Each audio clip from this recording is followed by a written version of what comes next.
Hello fellow humans and welcome to another episode of your replays, and this time it's the T77 twice. First played by Google LLC and later by Crazy Fingers. Now we have T77, 2-shot autoloaders, 380 alpha damage, 2000 TPM. It's very solid. 0.33 accuracy, could be better. 10 degrees of gun depression, which is great, and solid mobility and also solid armor as well. But obviously it is an autoloader. The reload of the clip is 19.5 seconds, which means that you have to play this vehicle very safe. Otherwise, you're going to get rushed and killed by the time you're reloading, which is obviously not great. Now, Alpenstadt is a map where you don't want to play the city most of the time, but this area here is still sort of fine. You just don't want to go all the way over to the bad side.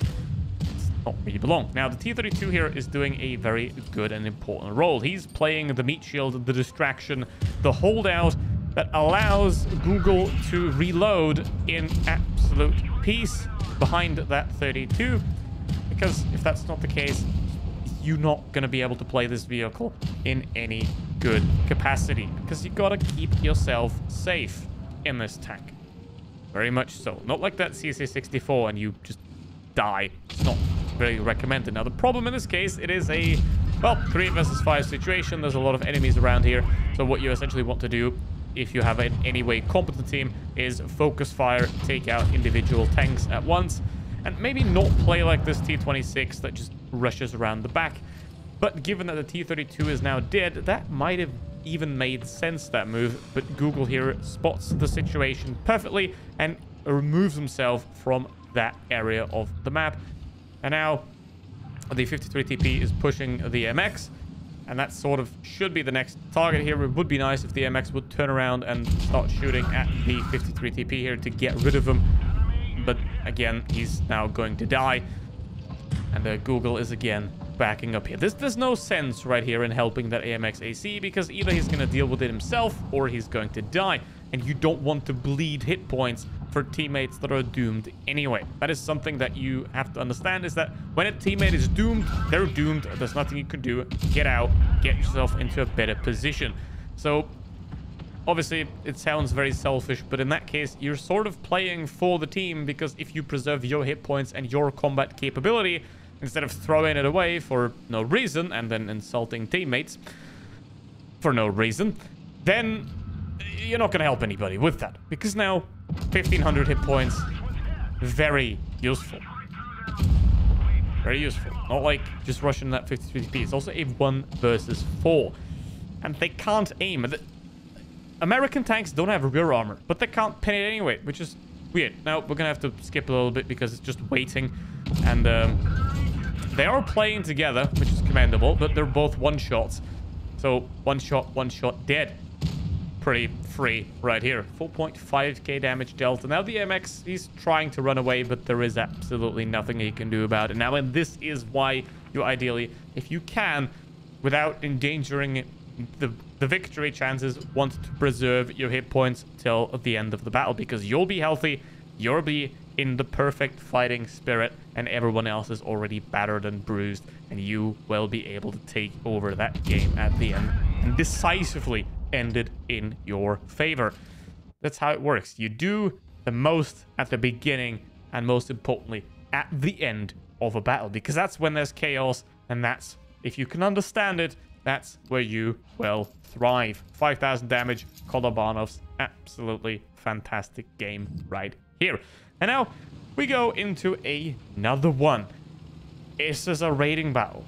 Very low rating, but it's a rating battle. Now, the thing is, the higher you go in rating, the less you can play off the team, because everyone's doing that at that kind of rating. Now, there's a bit of a problem with this replay. I have no idea if it was the server or anybody did something weird, but this replay is bugged to shabazzle. But let's entertain it anyway. So there's going to be a lot of tanks jumping around, because remember, a replay, it's not a video. It just remembers what position the vehicle was and then replays that battle that way.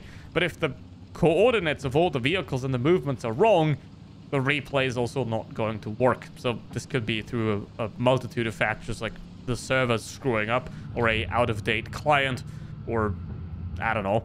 So if anyone knows, then put it in the comments. And what do you think of the T-77? Put that in the comments as well. And while you're down there, don't forget to like and subscribe. Would be very much appreciated. Now, in this case, the good position on this map is already lost. But there's still a sort of tiny little ditch here that you can play. And the enemies aren't really pushing too much. And then again, it's a T-20. Can't do that. Anyway. But yeah, this Skoda's just... Yeah. See, this is the difference between a good player and a bad player right there. Crazy Fingers is in a position where he can cover. He's got the T-34. He's in a hold-down spot. He's fine. And the Skoda just stands out in the open sideways while reloading. That's the difference, right? And the first thing you can learn about World of Tanks Blitz is see that that guy is worse than you, and then make use of that, right? Because you don't have to be the best player on the map.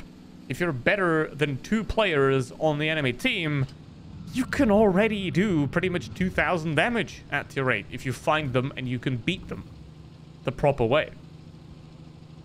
That's how it goes. That's the source. So yeah, it's a bit bugged, isn't it? Just kind of funny. But yeah, just find the people that are worse than you and beat them. However, that's not necessarily going to make you a better player, because you're obviously only playing against people that are worse, and the best way to learn is to get your ass kicked and understand why you're getting your ass kicked, and then using that as an inspiration to commence your own ass kicking, basically. But if you want free cheat damage, find yourself the worst players, shoot them. Congratulations, you've done really well. But that's not what the case is here. The case here is that T-20 just burned to death trying to fight a full HP T-77. Same situation here. Still full HP. 3,500 damage. In the end game, obviously the enemy team here is in a way worse spot, even though there's 3 one-shots on both sides, and now it's a 2v2 because there were one-shots, and that's the power of hit points and the power of preserving your own hit points. Obviously, again, not at the expense of camping at the back and throwing. If you can preserve your hit points and do high damage, congratulations, you're a great player already. Because now, completely full HP. However, the VK100 has done the same thing. He's still on full HP, so what you want to do here is not what the Tiger is doing, because this Tiger, he's on 525 hit points, right? This is a T-77. He knows the T-77's here, because he was spotted. And, yeah. He got wrecked by a T-34 and the T-77. That's not really how you want to do it, especially if you're on 500 hit points against 2 American heavy tanks with high alpha damage guns. And now the VK is alone. But so is Crazy Fingers, because the T-34 is now dead. And now it is a 1 versus 1. Full HP on both tanks. And now it comes down to who understands their vehicle and the map to perfection. And in this case, it's not the VK, because the VK is looking somewhere else and has gone into the cap circle, completely revealing his position. Now, yes, the VK is a very slow and lumbering vehicle and would in no way be ever able to catch the T-77, but getting into the cap circle and simply just offering your position up for free is rarely a great idea. And here we go. 2 shots into the VK100 to no return, because the positioning here, look at that. High ground, looking down onto the VK100. There's nothing he can do. If the VK tries to peek, he will get shot. He will get damaged, and his vehicle is too tall to even hide behind the pillar completely.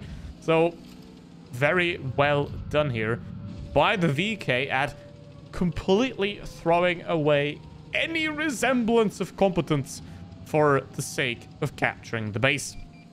And now this game is pretty much a clear-cut loss for the VK. Though, even though Crazy Fingers still pretty much needs 3 shots to win this game, the VK needs 5 or 6. He's not going to get those, obviously, because Crazy Fingers can now just shoot 2 and now back off. And now he can just sit there he has a 12-second reload left, but the VK's reload is also 13, 14 seconds, which means he's not going to be able to do anything and even bounces. So, yeah, that's great. And now he's dead. Now he's dead.